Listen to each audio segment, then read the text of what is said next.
যৌতুকের নামে হত্যা, যেটা দেখুন, এটা 2025 নয়, আমরা এখনো 1961-র ছায়ায় বাস করছি। প্রতি ঘন্টায় গড়ে একজন নারী মারা যান যৌতুকের কারণে।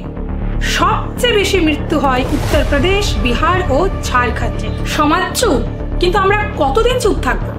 যৌতুক একটি অপরাধ, যার আইন তো আছে, কিন্তু প্রয়োগ কোথায়? মহারাষ্ট্র রাজ্য মহিলা কমিশনের একটি প্রতিবেদনে উল্লেখ করা হয়েছে যে গত বছর তাদের কাছে পণ সংক্রান্ত কোনো অভিযোগই দায়ের হয়নি, যা ইঙ্গিত করে যে ভুক্তভোগী হয়তো সামাজিক কোনো ভয় বা সামাজিক কোনো চাপে অভিযোগ দায়ের করার সাহসই পাচ্ছে না। যদিও 2025 সালের নির্দিষ্ট পরিসংখ্যান এখনো পাওয়া যায়নি, কিন্তু পূর্ববর্তী পরিসংখ্যান এটা স্পষ্ট করে যে আজও যৌতুকের কারণে নারীদের মৃত্যু হয়। এই সমস্যার সমাধান 3টি উপায়েই হবে। প্রথম, সামাজিক সচেতনতা বৃদ্ধি। দ্বিতীয়ত, আইনি সহায়তা। এবং তৃতীয়ত, কার্যকর আইন প্রয়োগ অত্যন্ত জরুরি। তাই যৌতুকের বিরুদ্ধে কণ্ঠ তুলুন।